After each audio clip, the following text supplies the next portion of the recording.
We about to start in 1 minute, y'all. Give me like 1 minute.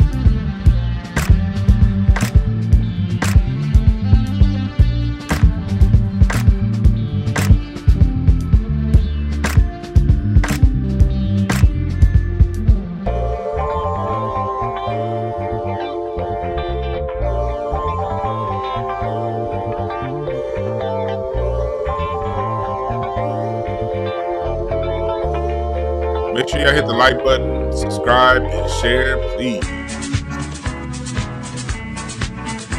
Hit the like button, subscribe, and share.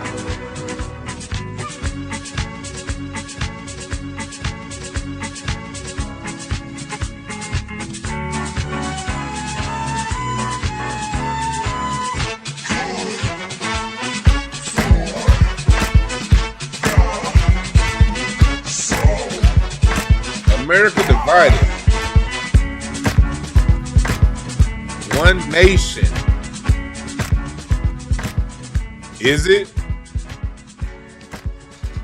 Are we still like this? It's a lot of stuff going on right now, and honestly, the world is getting divided. Not just America, but I care about America, Jack. My Black American flag. I care about America, Jack. So we're about to talk about that. Is America divided?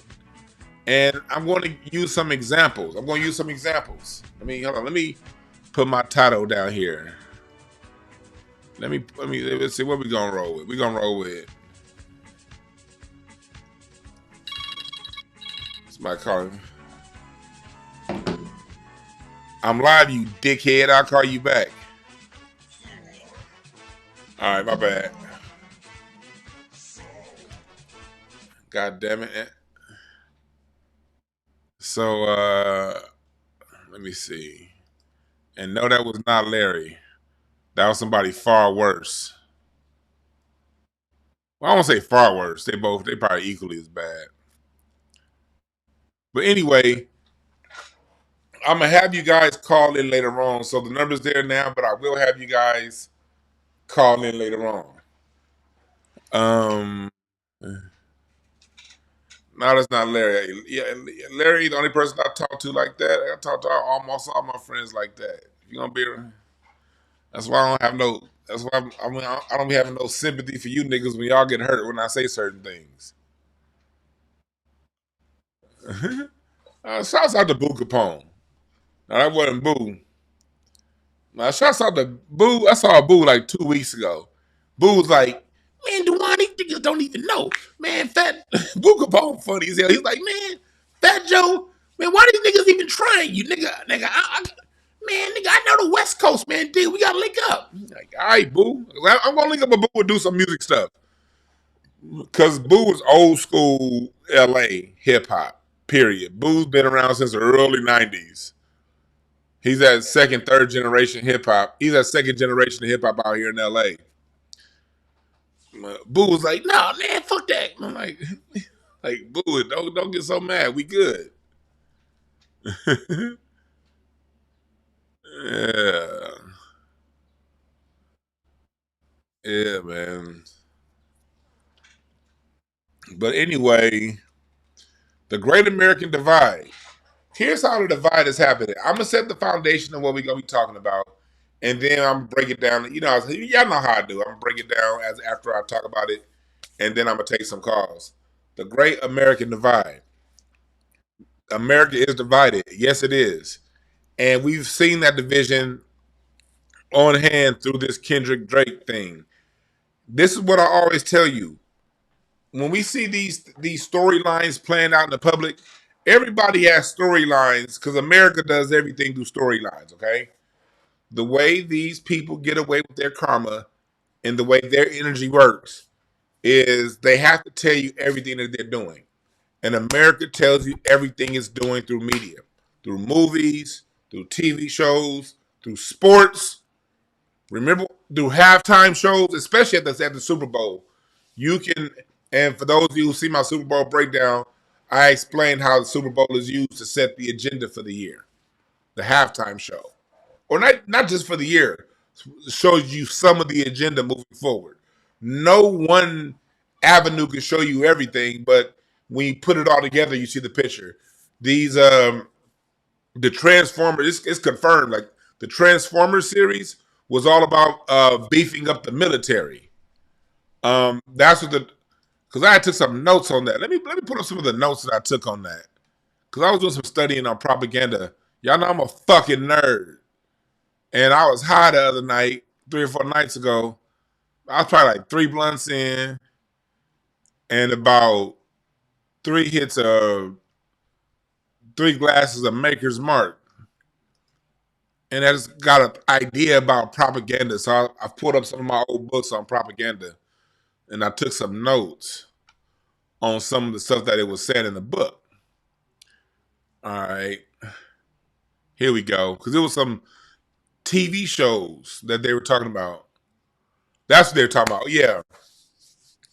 Like, do you know that when you hear about things like Operation Mockingbird and stuff like that, you can look all this stuff up. Terms like America First, support the troops. These are all terms put out there by them folks at them agencies to really rally people around, using patriotism.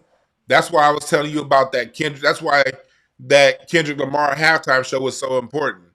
That was all about heightening the contradictions. Who really is for America? And because they have to tell you this is for America, but when they want to confuse people, they'll tell you a message in the wrong figure. Like sometimes that they put Cynthia Erivo in movies that they know niggas ain't gonna like, but they encode them movies with messages. But they generally put the wrong package on it. So I talked to y'all before about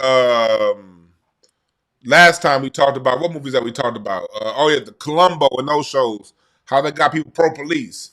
Movies like Top Gun. That was one of the biggest ones. I see in my notes. Top Gun. Top Gun. Remember when it first came out with the airplanes doing all that stuff? Remember those movies like Aces. What's his name? Lou Gossett had his. I think it was Aces Iron Eagle. That was Lou Gossett's version of Top Gun. Mid 80s, lots and lots and lots of movies about aircraft and making these F-14s look like the shit. What was coming up in a few more years? Operation Iraqi Freedom. The movies set the agenda and get people's minds ready for what's coming. So when whatever comes, the people are ready. Always remember that. You're never just watching entertainment. It's never entertainment's like the third or fourth thing down the line.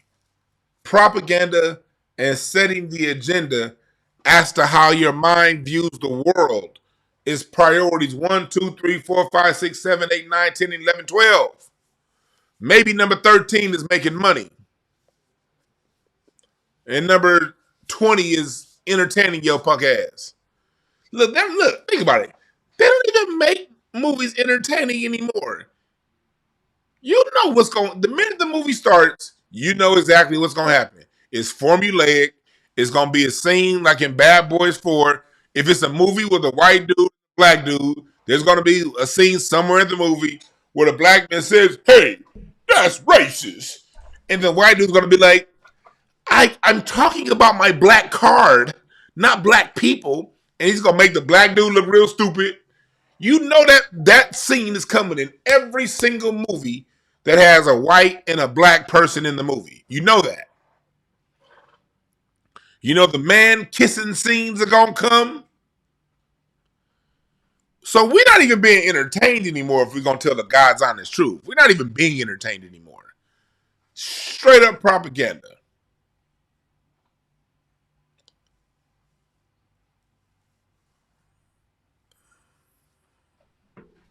So, like it suggested in one of the books I was reading that the letter with them alphabets. I don't even want to call that. You know the one that starts with a C and it ends with an A. saying that they work directly with studios on shows like Homeland and Jack Ryan. Like, this is something that you can look up and they admit to. I just don't want to use a name because I don't want the YouTube algorithm fucking with me.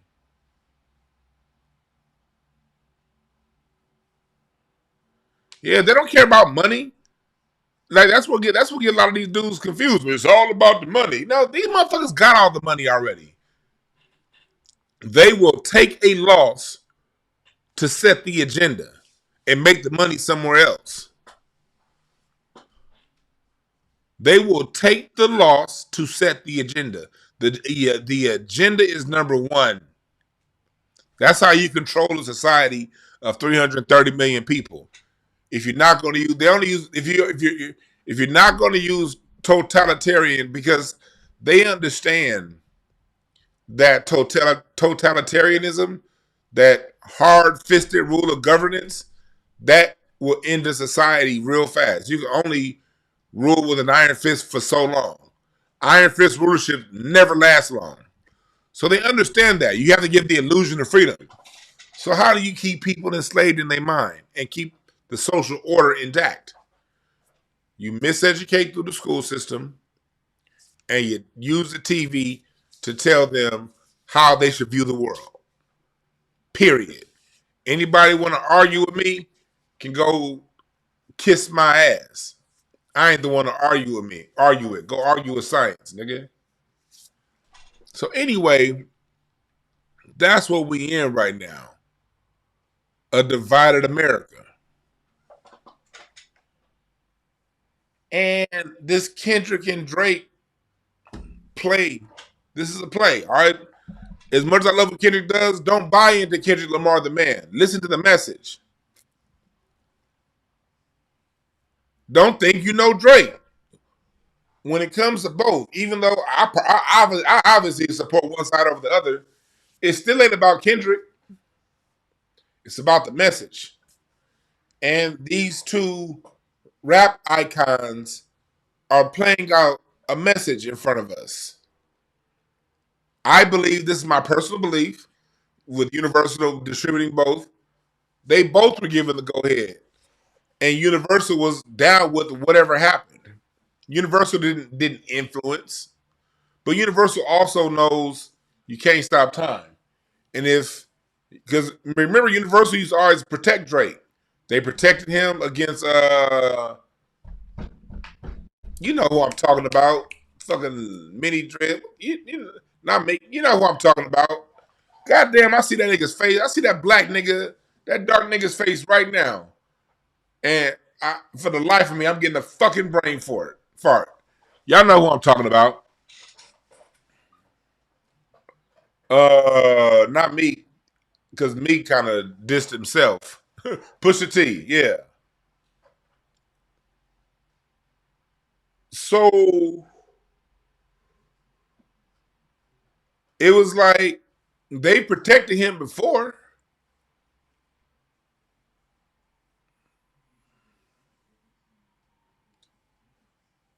But now times are changing. The contradictions need to be heightened. So you have the archetype of Kendrick Lamar, the messenger, the person telling the universal story, the story of the universe. And you have the Jack of Hearts, the emotional teenager, Drake. Remember, his card is a Jack of Hearts. That's the emotional teen. Pay attention to how he's moving. Kendrick's card is a King of Clubs. That's the vocal leader. They're both playing their cards out, both Drake and Kendrick. They're both playing their cards out. The Jack of Hearts, if you're born, I think July 30th is Jack of Hearts Day. Don't quote me. But if you're a Jack of Hearts, your life path is getting over your emotions and being able to supersede that. But that's a major challenge. And so Drake being Drake, the emotional heart, created by the industry, distributed by the industry, not the real deal. Lucian Grange knows exactly what he is because they've been building these type personas since the beginning of country music. Do y'all know the beginnings of country music? Your early breakout country stars of the 1920s wearing overalls and straw hats. Do you know most of them were from the upper Northeast? They were from Massachusetts and New York, and they were imitating down south, and they were actually using a low character of the Southerner, the Southern hick with the straw in their mouth. Country music from its inception was an act. Record companies since for 100 years have been creating acts. And what they would do when they created country music, they would go down to the South. They would go down South Carolina, North Carolina, Virginia, and pay $5 to these black folks to copyright the music that was being played in the small towns throughout the Carolinas, throughout Georgia, throughout Virginia, West Virginia, Tennessee, and they would take these songs to these white New Yorkers that would put on overalls and put straw in their mouth and act country. And there's the beginning of country music. They've been playing people for years. They've been playing this game since before Lucien Grange was born. They've been playing this game before Lucien Grange's daddy was born. Probably, okay? They've been doing this. Drake just plugged into a system that's been going on for over 100 years. And Lucien Grange understands that. But one thing Lucien Grange and them don't understand, they know the culture, they understand the culture from a profiting standpoint, but they don't know the culture. I seriously doubt they thought that Kendrick was gonna do what he did. They're thinking no matter who wins, let's make some money because music was down in 2023. Let's just make some money. We don't give a fuck who wins.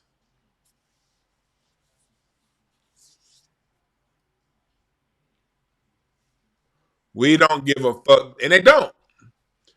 I'm sure if they did have a preference, it would be Drake because they make more money off Drake. I hear people saying that they have to devalue him. No, they didn't. Let me tell y'all something real quick about the music industry. They don't have to devalue you when you're in Drake's position. They got to do that if you're in Michael Jackson's position, when you could take your talents and go elsewhere and still pop off. In the old days when there was a bunch of different distribution, now it's you only got three houses: Warner, Sony, Universal. All Universal got to do is offer him that, and he can walk. They still own everything else he did his whole goddamn life. They know the lifespan of an artist is. They know Drake's lifespan has been fraudulently pushed along. They know that. They didn't have to devalue him. But one thing they did understand is this will be a fight.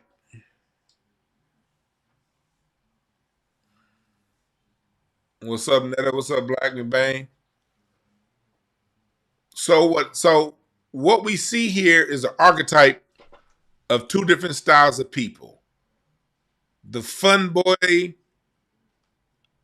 doesn't know how emotionally challenged Drake fanboy, and the people who want those people represent the party. Those people represent, the illusion. They represent the bullshit. Not saying they're all bullshit.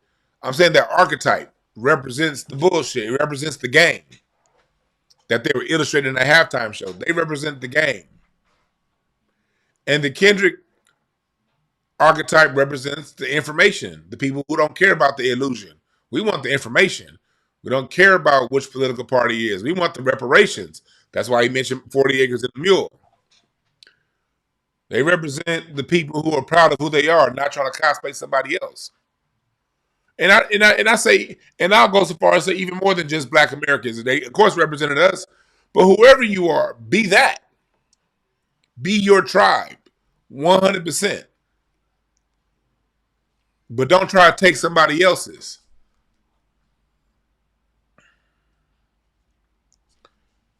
And so you see this huge rift. Then on the other hand, you see Kanye.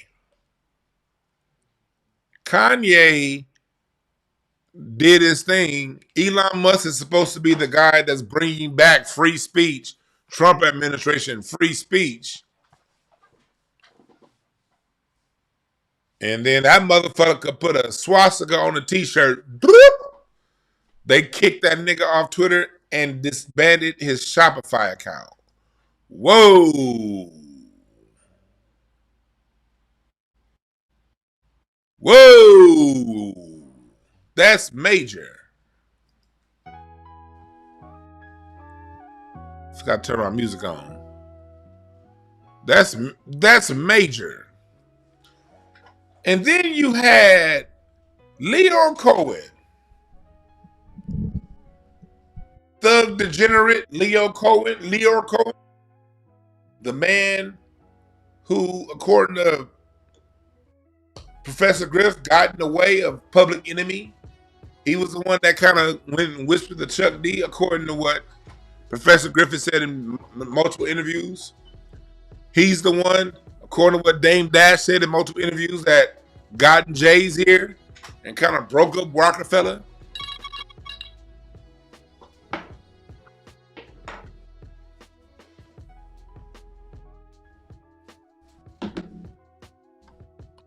Leor Cohen has broken up a lot of potential rap dynasties called Kanye anti-Semitic. The Noive. Let me see if I can find that tweet. The Noive. The Noive. So we see all of these contradictions coming up. We saw these people give a, basically just 2 weeks ago, give a pass to Elon Musk for throwing up a Nazi salute.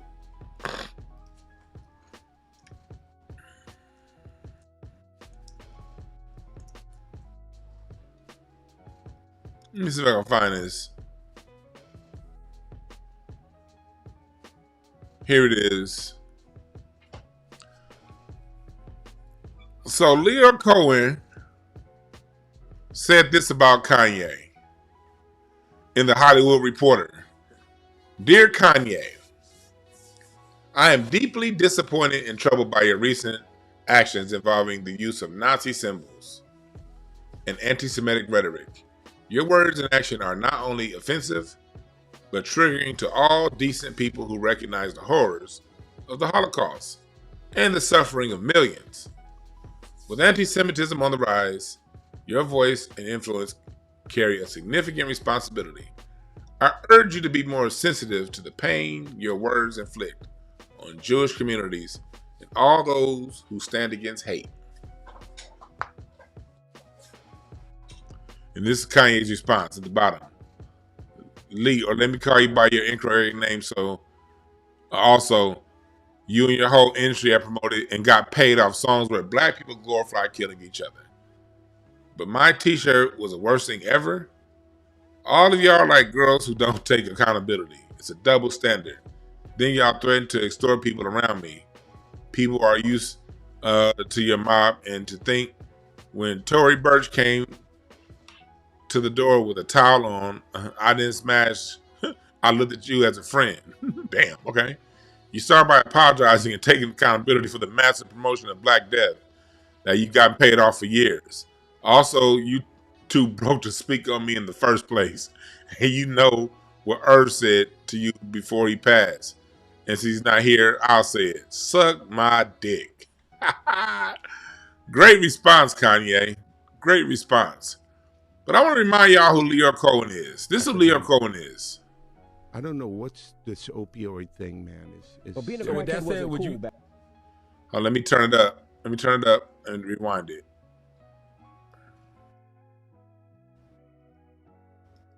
Really rough, particularly on women.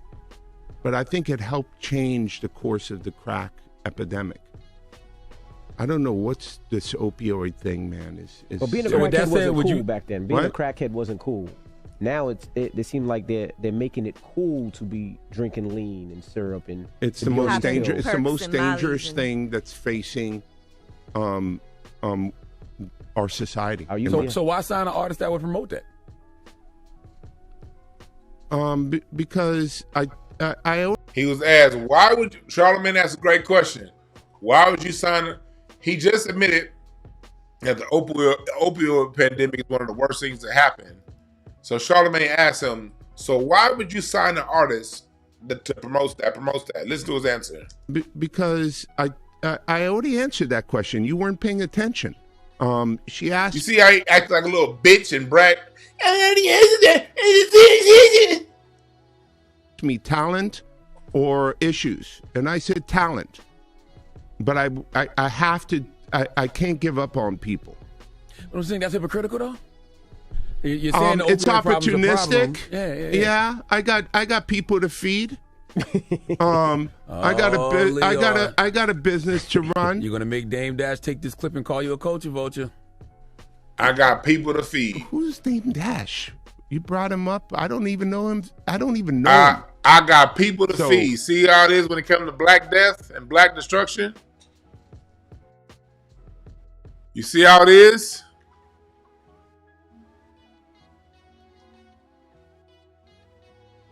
See, these things are coming up. That's what this year's about. Nine of Hearts. What did I tell y'all this Nine of Hearts is about? This is about, this year is a Nine of Hearts. It's all about dealing with things, having to confront things for what they are. Stop fucking around and faking it. Stop, what did they say? Stop faking the motherfucking funk. It's a Nine of Hearts year, folks. Let me show y'all something. It's the card of the year right here, Nine of Hearts. What did I tell y'all is going to be going on? War. Lots of verbal conflict. And as the year goes on, a lot of this verbal conflict is going to turn physical. Five of Diamonds, the values change. The conflicts people are going to have are over value differences. That's the thing for the year. The center point for most of these conflicts we're seeing are value differences. I believe this, you believe that, but it's going to be people y'all been working with for 10, 15 years. That bullshit, whatever hasn't been said, this is the year for those things to be said. All the things you've been burying down, all of the things that you've been trying to accept and be like, it's all right, it's all right, it's all right. Chat room, let me know, number one, right now, if you've been dealing with that already this year. We are in the year of shit coming to a motherfucking head. Okay? The Mars card is that Queen of Spades. That means it's going to be a lot. As you get up on that summertime, it's going to be a hot summer. Mark my motherfucking words. It's going to be a hot spring into a summer. So that's what this year's about. That's the theme of this year. And so we're seeing this really play out right now. And then you got Trump and what he's doing with Dodge, or whatever the fuck they want to call it. Y'all see what Elon Musk did? Look at what, no, here we go. Y'all see what Elon Musk did? This motherfucker, today, Trump fired 4 female employees. For those you don't know, that they're not playing. Like, there's a major divide right now between liberals and conservatives. White folks ain't playing with each other. This divide ain't with us just niggas. White people are not playing with each other this year. Black people, stay out of this shit, okay? Stay out, black people. Shut up and stay out. The only time we talk is when we looking at what they doing and we laughing. That's all we doing. We snickering like that little dog on them Yogi cartoons. What? Remember him? This our job, black people. What's his name?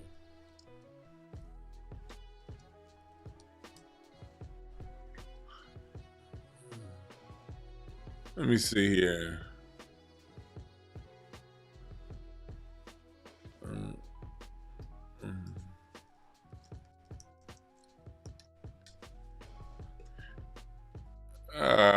Here it is. That was his name, Muttley. Y'all remember Muttley? Y'all remember Muttley? This is our job, black people. Our job is to be like Muttley. Every time the old white man do some dumb shit, we supposed to be like Muttley.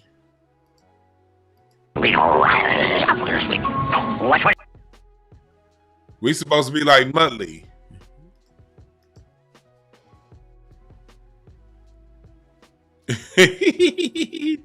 I'm looking for a Muttley. Here it is. Every time you mess up.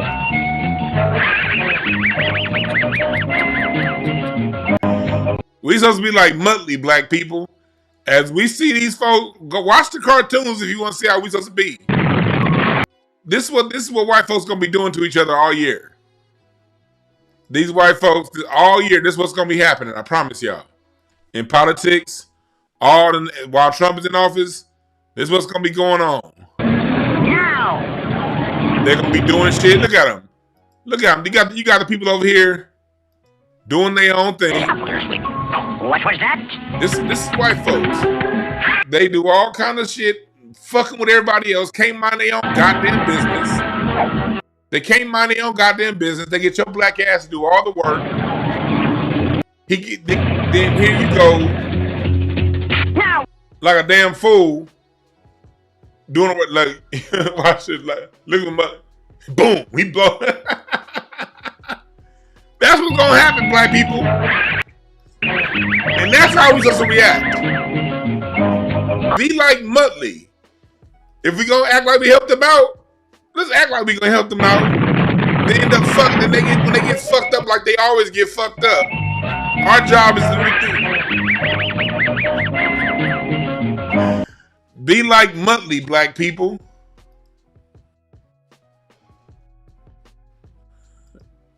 We all need to adapt the Muttley laugh.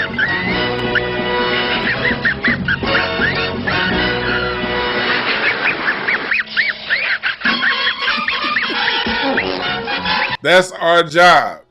Be like Muttley.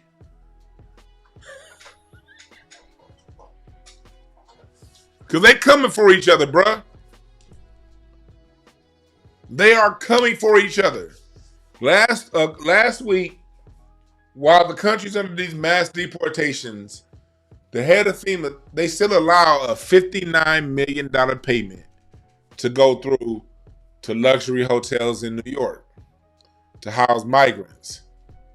At a time, Altadena still needs money. Palisades, the floods over on the East Coast. It's a lot of Americans in need right now. And they still allow $59 million to go through the migrants. So in the swift action,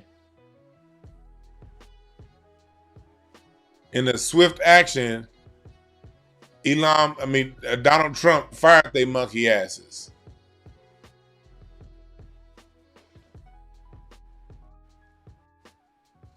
This is about America and American nationalism, which at some point is going to turn Elon Musk and Trump against one another. That shit's converging right now. That shit is converging, but right now, they still on the same page for now. Elon Musk's son saying that bullshit about Trump, that tells you what Elon is saying at home. That's telling you what Elon is saying at home. Let me see if I can find that. Let me see.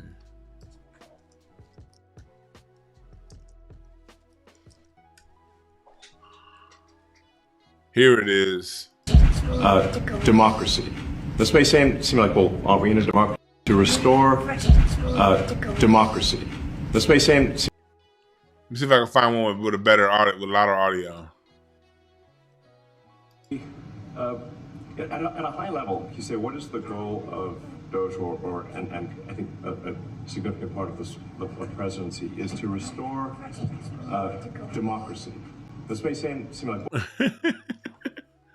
like, well, are we in a democracy? To restore You're not democracy. the president. You This may need seem to go away. Is what his son said. Maybe this is better on audio. Seem like, well, are we in a democracy? To restore democracy. This may seem. He said, "You're not the president. You need to go away." So, what do you think Elon Musk is saying at home? Well, are we in a democracy? To restore democracy. This may. And he said, "Do you see how Donald Trump rolled his eyes at him? Look how Donald Trump rolled his eyes at the little bastard kid. Look at him. Well, are we in a democracy? To restore democracy. This may seem like, well, are we in a democracy? To restore democracy. He said, "You need to go away." So what do you think Elon Musk is telling that boy at home? And do you think Trump didn't pick up on that? Trump's a smart motherfucker when it comes to social dynamics and using people. You don't think Trump picked up on that? Or his advisor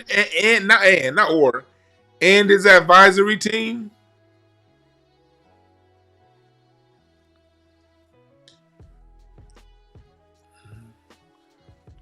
I guarantee you, Trump has already. It's like watching House of Cards. Trump has already started putting together a whole allyship team.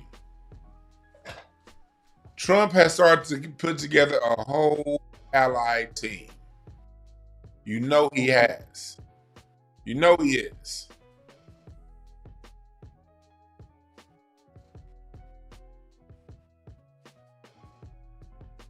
You know Trump is.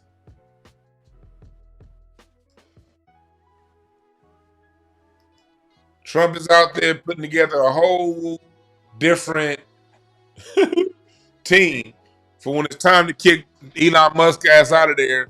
He still has his political muscle. And you know Elon Musk is trying to build his own team.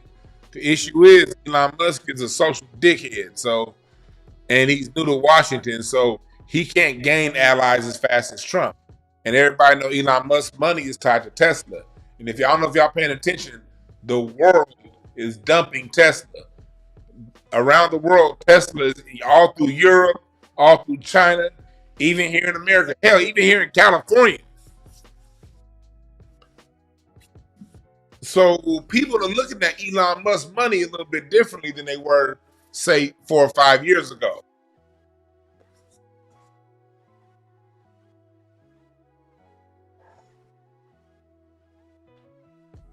This shit's about to come to a head. And what's my takeaway from all this? My takeaway is good. This needs to happen. This 9 of Hearts here needs to happen. It needs to happen. You can only fake shit for so long. Whether we're dealing with Black society, hell, Latino society. Look at their rift. They're having a rift right now between those who voted for Trump and those who are getting deported. I'm seeing a lot of them, Chicanos, Latinos, Puerto Ricans, Mexicans, having all kinds of issues with each other right now, all over this whole Trump deportation thing, because their vote was so far down the middle. They're having a full-on internal fight right now.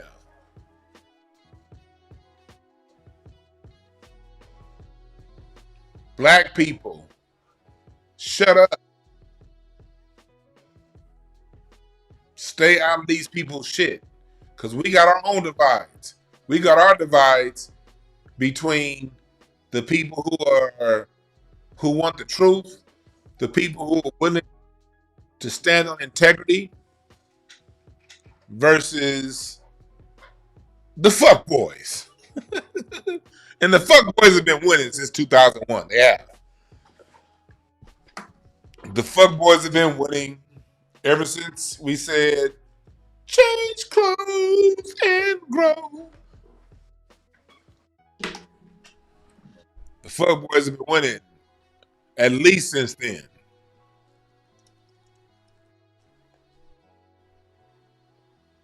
This right here is when you knew it was all the way over.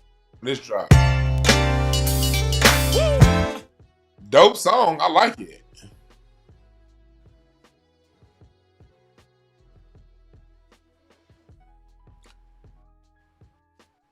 Where my hustlers, where my boosters at? I don't care what you do for stacks. I know the world glued your back. Where my hustlers at? Where my boosters at? Where my thieves, criminals? I don't care what you do for money.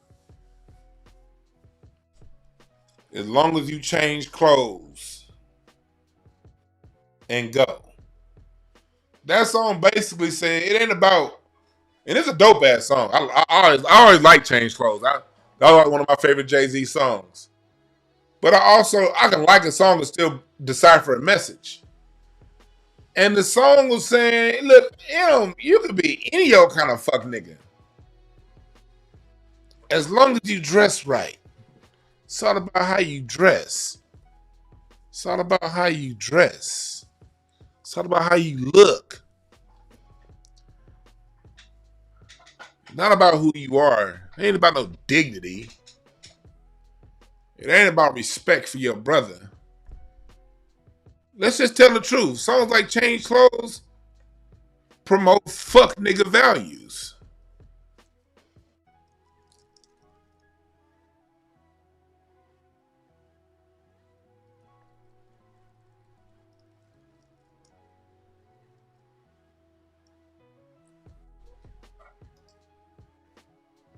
And I'm not saying just because you like the song, you a fuck nigga. I'm not saying that. But what I am saying is that era, that's just one song. It's thousands released during that time. This was another one Jay-Z pushed out during the fuckboy era. 30 is the new 20. Listen to this. Let's pay attention to Jay-Z's reasoning as to, let's look at his reasoning as to why this is what maturity is. New 20 nigga, I'm so hot still. Better broad, better automobile. Better yard, no. I'm more mature.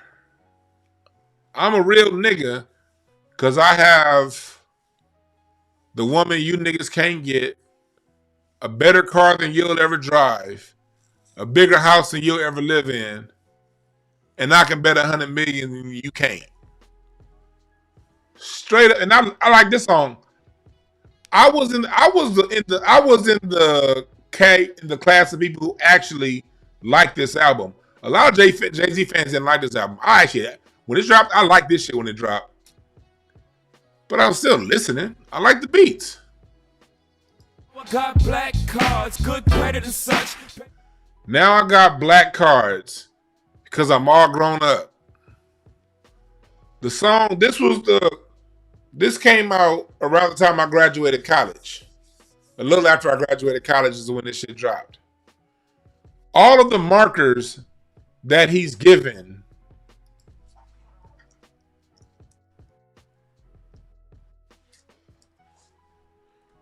are fuck nigga values. Let me see here. No, I don't think I have it here. I want the Andre 3000 remix. No, I don't have it on Spotify. I have it on Apple iTunes. Let me see if I can find it on. Let's compare that.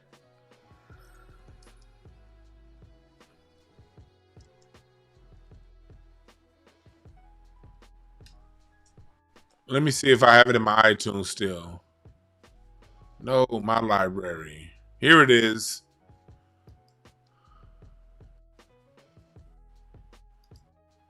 I was a young lad of 17. My life had yet to show its ugly face. Only a pretty facade. Hey God, it's me. Remember 3,000. Just in that first line, you see the difference between maturity, true maturity, and fuck nigga values. When 3000 did his remix of it, 3000 went right into talking about looking in the mirror and some real grown man shit. 3000 was talking about real grown man shit on that one. And I remember when that 3000 version dropped, I was just like, damn, that's a true juxtaposition of this superficial male bullshit and what being a real man is about. One nigga is talking about being a real man is having a better car. The other person is talking about being a real man is looking in the mirror and paying attention to yourself. That era promoted the fuck nigga value system. Chat room. Am I doing too much? I haven't been looking at the chat. But am I doing too much? Do y'all hear where I'm coming from, chat room? I'm just going back. That was the 3000 Alter Ego mixtape. I don't know if that's out there, but that's the Trapaholics Andre 3000 mixtape. I don't know if y'all got that. But you just see the difference in what it is. And I just use songs that I like. That's why I was able to pull those Jay-Z songs up so fast. Because I heard them when they first came out, and I liked them when they first came out. And then one day, because you like the beat, you be 30s, new 20. You're like, okay, yeah. I had when that shit dropped, I had just got a brand new Audi A6. When that shit dropped, I'm in my last year of college. I had just bought a house in Altadena. Shit got burned down now. I had just gotten the brand new Audi A6. That shit dropped, man, you couldn't tell me nothing. And then I looked in the mirror. DeJuan, what are you doing? It's not that buying the Audi A6 was way outside my budget, but it was my mindset as to why I bought the Audi A6 that I had to call into question. Am I doing this because I love it? And I did love that motherfucker drive. I did, yes. Shit drove like a video game. I had just had an Audi A4, brand new. Had that shit for 2 years. Got an A6. Because honestly, the way I was driving at that time, I knew in my heart, I really just needed a Honda Accord. Or something like that, something that's dependable. Because I still drive a lot now, but back then, I was putting 30, 40,000 miles a year on my car. I was rolling. Like, I remember one day, one of my homeboys played for UCLA, and when UCLA played in the Sweet 16 up in Oakland, Oakland's a 400-mile drive, y'all. It's 400 miles to Oakland each way. 5.5 hours. Nigga, I got up in that morning, got up 7 in the morning. I rode to Oakland, watched the Sweet 16, UCLA versus Gonzaga, got back in my car and rode right back home to LA. 800-mile round trip. That's how I used to roll back then. So I knew I needed a Honda. I knew just for what I was doing at the time, a Honda Accord was the way I needed to go.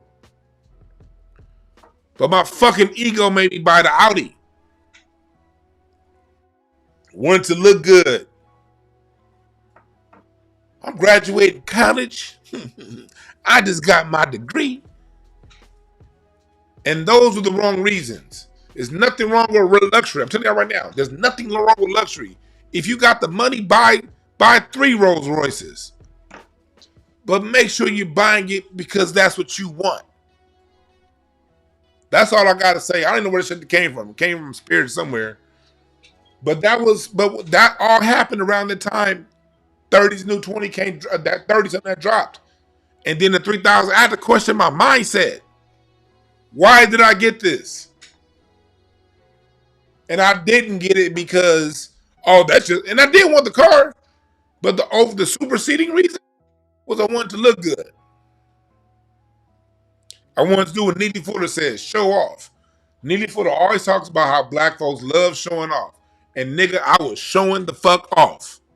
That's what I was doing with it. I had to be honest with myself. Look in the mirror. Because all that shit dropped in my 20s. Now I'm coming up on my 30s. I got to look in the mirror. And then, so one day, 30-something was a few years old by then. I didn't get the message right away. But a few years after, you know how you play shit, I was listening to it. I was like, damn. This song is really pushing fuck nigga values.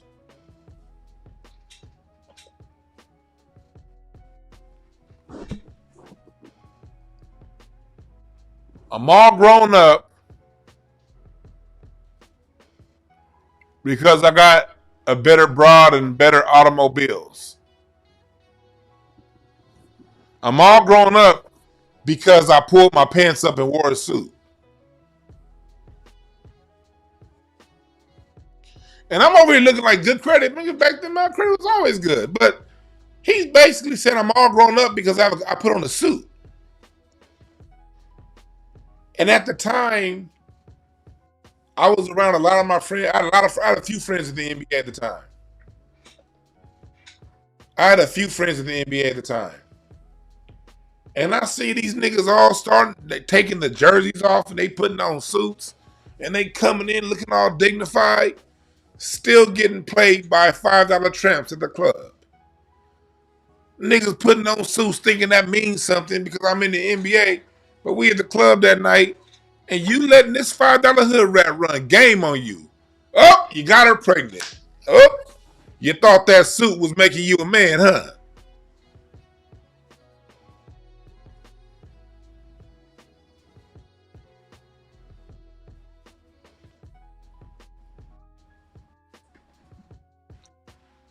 So that has been the overriding value system and consciousness of America, of Black America, the last 25 years. The 30s, the new 20 generation. That gave way to the emotional Drake fuckboy generation.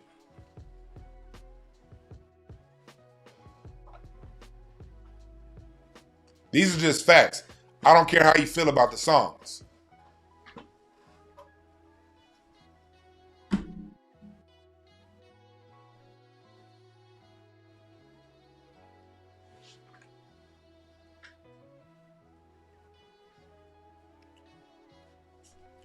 And look, there's nothing about listening. Look what the person said. We can't refer to our women as $5 whores. We got to lift each other up. Who said I was talking about our women? Listen, black people. I was talking about hanging out with NBA guys. That should tell you alone it ain't just black women I'm talking about. You gotta listen to me. You gotta listen to me. You gotta listen to me. I'm careful with my words. Outside of my occasional dyslexic blurb.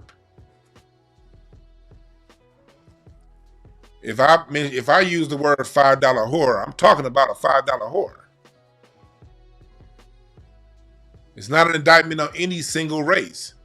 It's not an indictment on white women. The white women that were in the club with us, the Indian women, the Latinas, the black. It's not an indictment on any of them.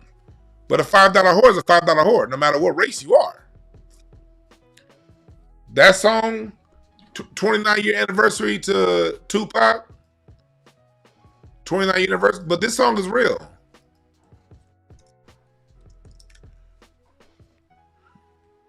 This album is 29 years old today. But this song is real.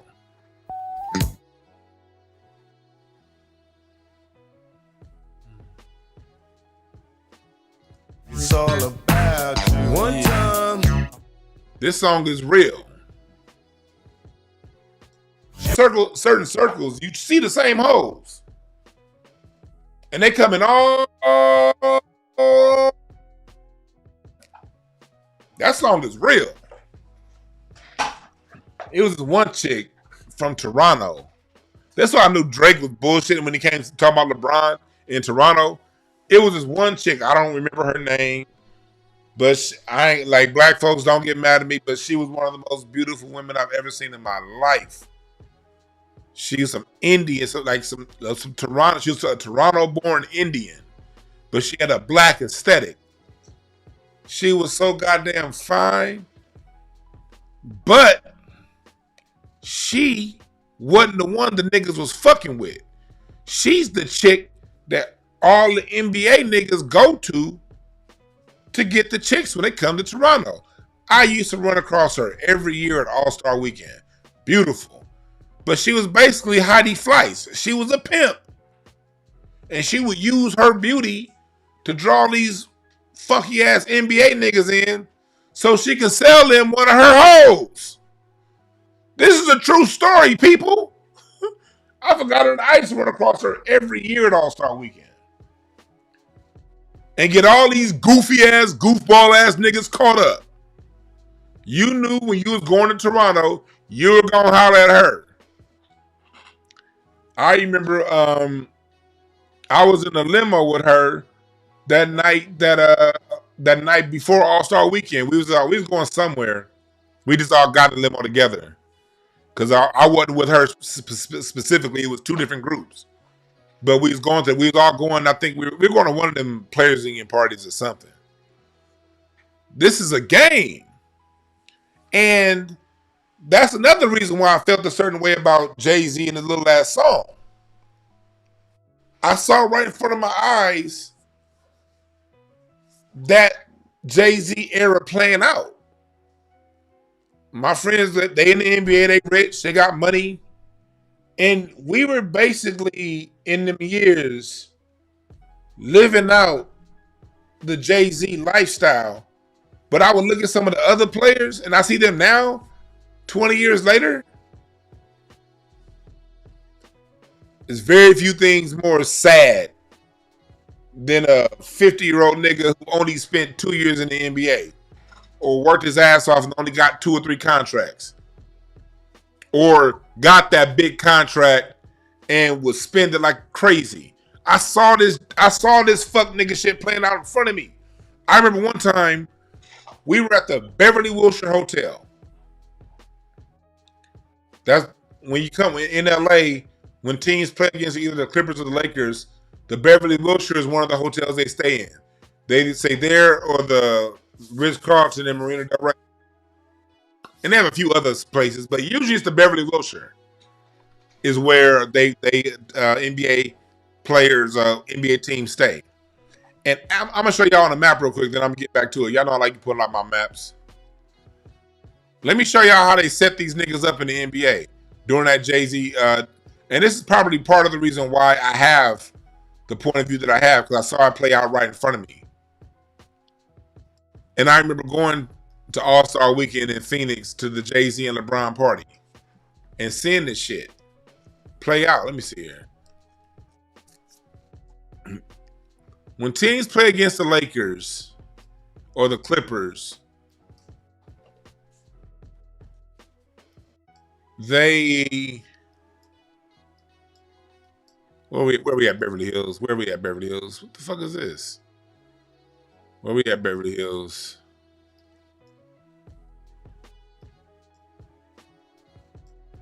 That's Sunset. These are flats.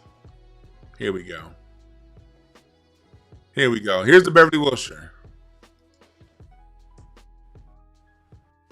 This is the Beverly Wilshire Hotel. Y'all see it? Right there on Wilshire and Sunset.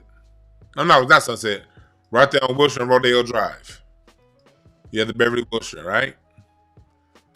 But what do they have there right next to the Beverly Wilshire?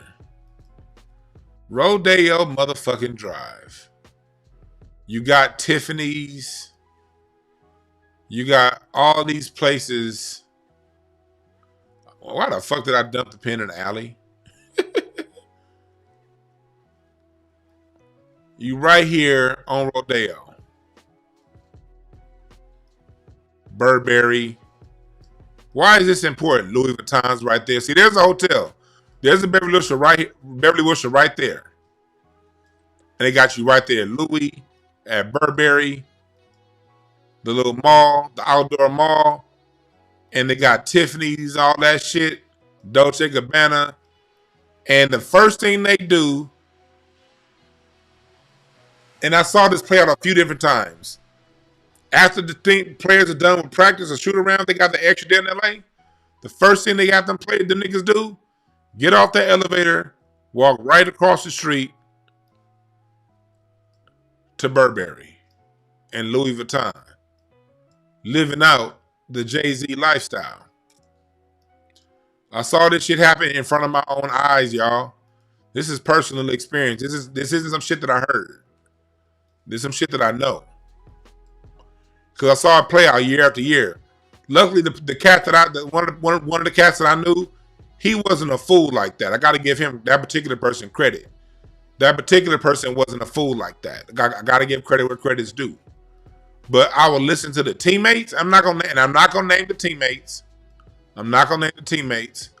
But I remember listening to some of the teammates when we'd be on the elevator, and these niggas would come back with a little thin ass chain they spent $30,000 on.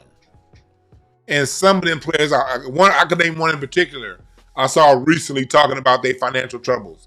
And I'm thinking like, shit, I remember being on the elevator with you 20 years ago. Nigga, I get it. But that's what the music of that generation pushed. That's the lifestyle that generation pushed. At the same time, you got, then a few years later, you got Lil Wayne, yeah.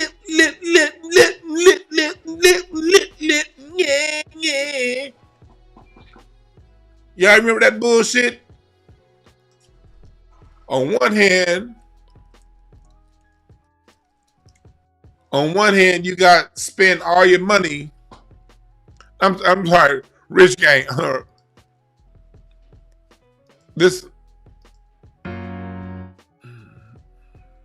That wasn't this one.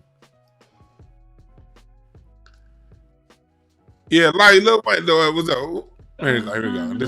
This one. No, not that one. Yeah, that was Young Thug. I said, lip,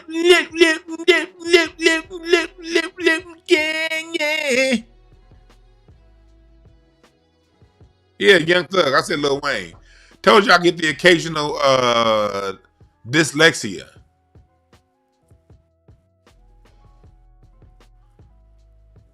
But that was the music of the time. Before Kendrick came through.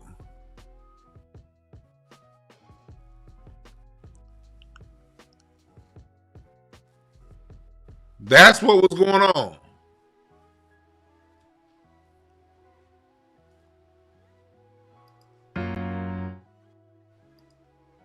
No trouble, or you can get these fists knuckle.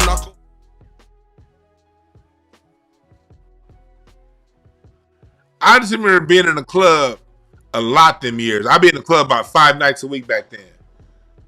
Getting a headache to all the fucking music. But that's the division that's taking place. The division of those who succumb to that lifestyle, because that lifestyle was fake, phony. Maturity, because I got I'm wearing a suit and I got a better car. That's what's making me mature now? What? Because I changed clothes? Now, that makes you a man because you change clothes? What?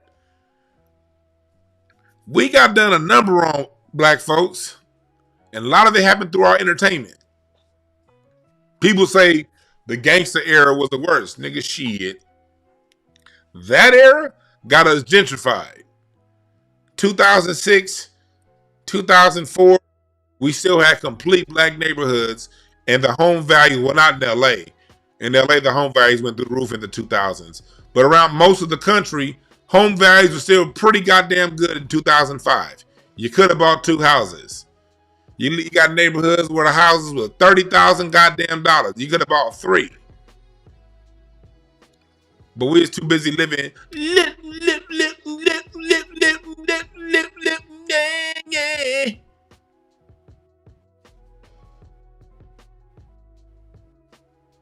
And you see what happened. So we're in a different time now to where like people, it's all about community now in this Aquarian age. It's all about you building yourself up. And in you building yourself up, you contribute something constructive to the community. That's the direction we're headed. But before we get there, it got to be some fights. It's going to be some fights.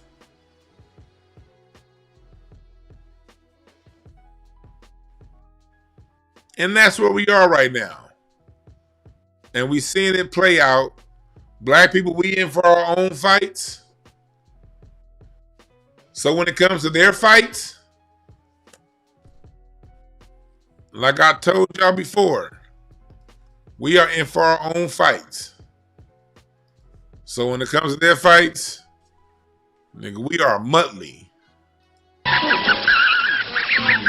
This is us, black folks. We Muttley.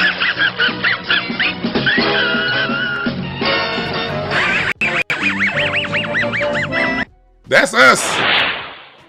We are Muttley.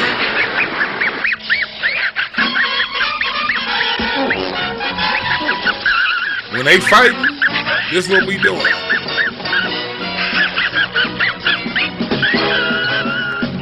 That's what we doing. We Muttley.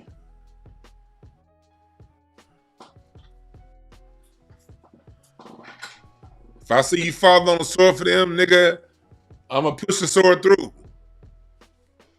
Sit your clown ass down, nigga.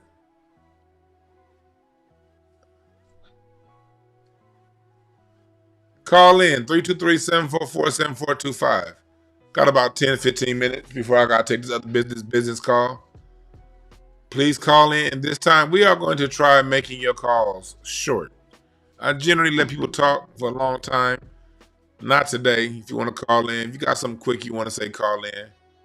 If you got something quick you want to say, 323-744-7425.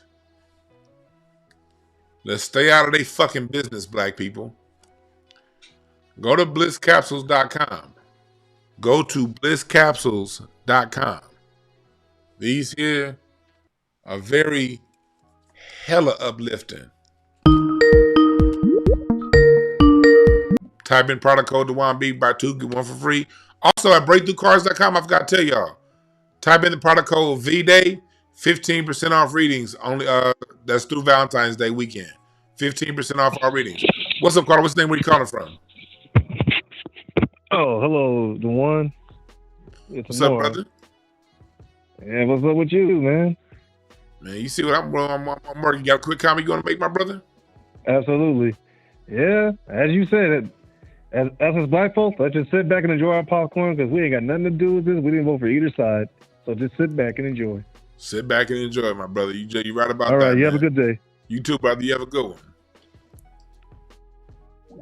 We are in the times of the Great American Divide.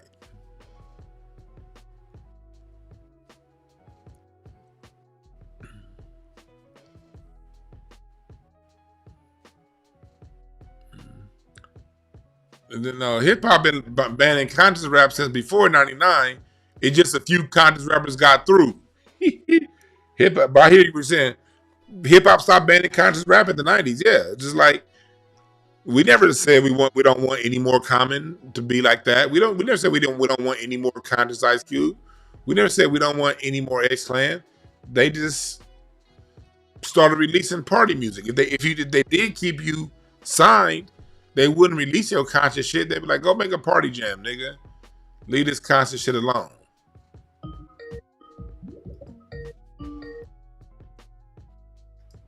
What's up, Carl? What's the name? Where you calling from? What's up, Dewan B, man? Hey, man, it's D, man, from the land, from L.A., man. Hey, check it out. Man, we ain't jumping in nobody else's business, man, politically, bro. Because they ain't never been caping for us, and none of the rights we've been fighting for none of the protesters we've been fighting for the last 50, 60, 70 years, bro. If you black and you jumping in these folks' business that don't have a goddamn thing to do with you, you're going to be out there on an island by your goddamn self, and we're going to be sitting back eating popcorn and juju beads laughing at your dumb black ass because you know damn well that you ain't got no business being sticking your nose in nobody else's political affairs. It don't have nothing to do with your black ass. So stop trying to sit up here, you know, and be on some sister soldier mess or we all the world type crap business. We ain't on that, man. We not being divisive. No, we are only fighting for lineage-based programs strictly for black American, foundational black Americans. If y'all dumbass niggas don't get that, bro, then you're going to be out there on the island by your goddamn self. You better learn how to swim because we ain't throwing no lifeline out there for you. B1, I'm out. Real talk, brother. You right about that, man. If your ass get caught out there in the deep waters, and nigga, you're going to have to swim your monkey ass back to shore because I ain't jumping in and helping. Here we go. At breakthroughcards.com, type in the product code VDAY for 15% off of a reading. This is all the way through Valentine's Day weekend. Go to breakthroughcards.com. What's up, Carl? What's the name? Where you calling from? Yeah, what's goody? This Panther calling from New York. Yeah, so what's like mine, brother? Yeah, I got a question real quick. You know how we got the Tether thing going on, right? Now you seen Elon Musk's son was talking. He did that thing in front of Donald Trump, right? Now I want to know, do you think you already know that Elon Musk is going home and he's talking crap about Donald Trump in front of his family and in front of his kids? Now, since Donald Trump seen that, do you think that he look at Elon Musk as a tether, the way we look at, you know, Africans and the other diasporas as like tethers? Because that's some tether thing that Elon Musk is doing. Donald Trump knows Elon Musk is a tether. White supremacists and white society, they're very clear on the distinctions within whiteness. Black people, we're the ones that are late to the game. We're the late ones to the game. And Donald Trump also knows that he's not an Anglo-Saxon. They know the hierarchy. Anglo-Saxon Protestant is number one on this land. Donald Trump is a Germanic.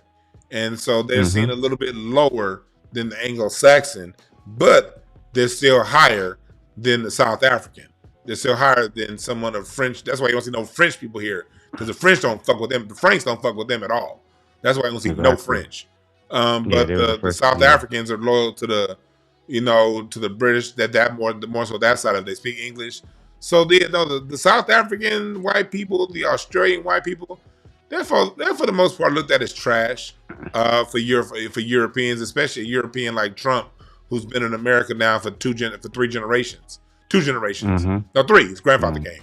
So he's a third generation versus an immigrant. So no, Trump knew that before they became friends. If you notice, they didn't become friends till about a year ago. They hated each other. And they still hate each other. That game. Yeah, they're just it was beefing back then. Working with each other for right now. Okay, all right. So the Hindu dude that also was talking crap about white America and black America when he took them shots like what's the dude name? I forget. Ramaswamy.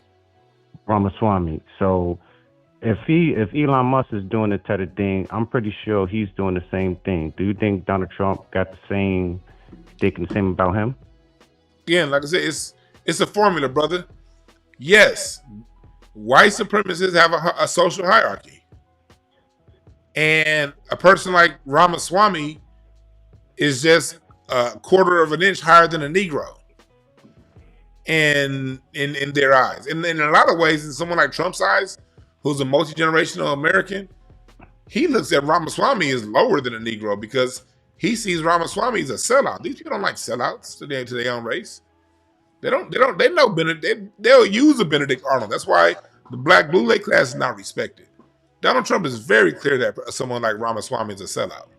Very clear that he's a less than human being thing, but I can use you right now for whatever my political needs are. And that's something that we got to learn as a people when it comes even to Donald Trump and Elon Musk.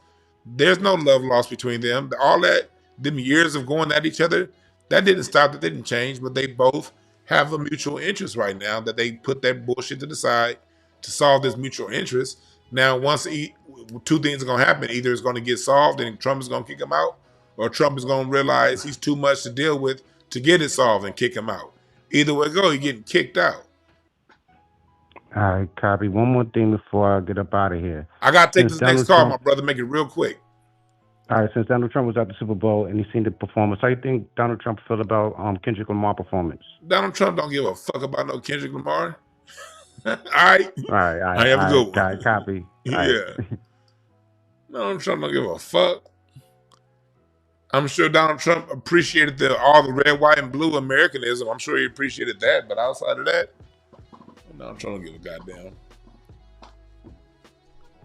Obama didn't care either.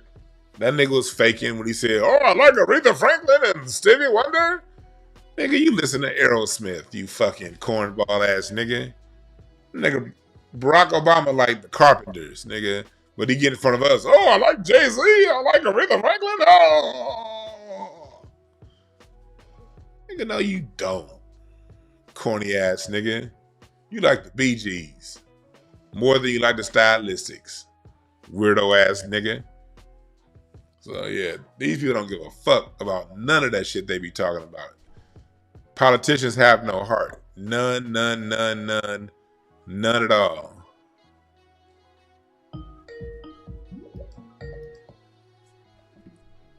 What's up, Carl? What's the name? Where you calling from? Dana calling from the Valley. What's up, Dana? What's on your mind? What do you think about this so-called blackout February 28th? Oh, with them dudes on some blacking out like with Target? Yeah, I guess it is. All the DEI places are just not to buy anything. And we going to show them that not backing DEI is a mistake. I don't know what it is. It's too public. I'm glad you told me that because I'm a save my money. I'm gonna buy triple on that day. Everything like I think I got enough Dr. Bronner's to last me to that time. Yeah, I bought some extra last time. So yeah, I got enough deodorant. Oh yeah. So since I got my deodorant and my Dr. Bronner's, I'm gonna save my Target run until the 28th. Nigga, I'm going to buy everything. I'm gonna buy something I don't need. I'm gonna buy batteries for stuff that I can't even fit them in. That's the dumbest shit. We need to going back to what we talk about, not getting them people stuff. DEI is not their stuff. DEI is not theirs. That's not ours. That's for them. Any black person jumping in that, man, we need to make an example of that monkey ass nigga. But go ahead and finish what you had to say. No, I had that question. I had another question, but I forgot. I don't know what it was.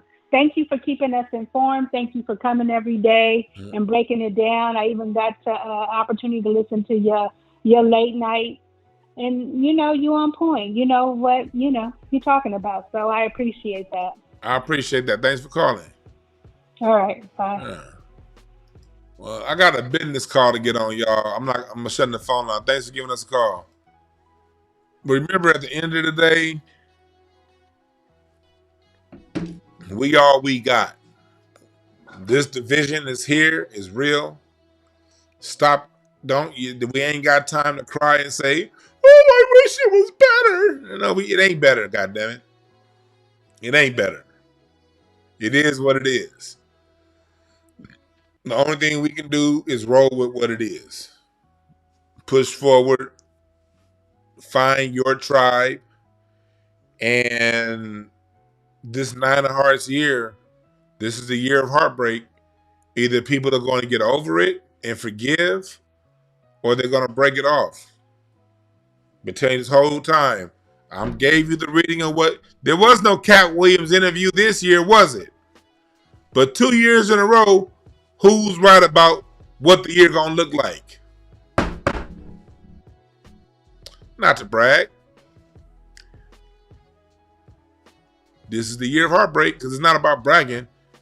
It's not that I have any extra special talent. I just know how to interpret cards. That's all. And anyone can interpret cards. That's why I teach this course. I have a class on my website, dowanbe.com, for free. Not for free. Hell no, not for free. I have a class you can buy on my website. Anybody can read these. Just like anybody can play spades.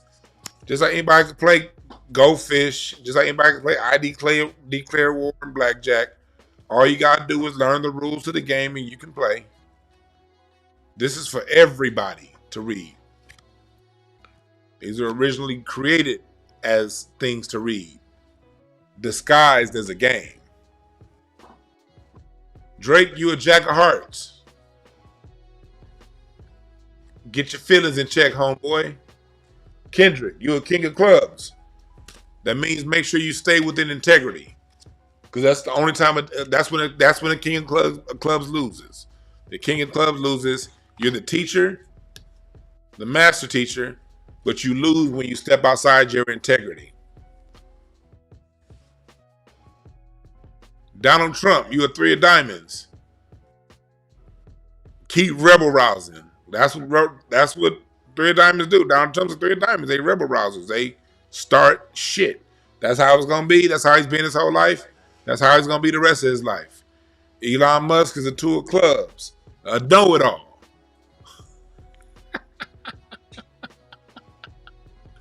A know-it-all that don't know how to listen. The combination card between Elon Musk and Donald Trump is a 5 of spades. The card of sudden endings. So when their ending comes, it's going to just happen. Over, done, bye. I got to take this business call, y'all. Make sure y'all, if you want your own personal reading, this is the time to do it. Valentine's Day weekend. Relationship readings and also individual readings. 15% off with the discount code VDAY. All right? Y'all have a good one. I'm out.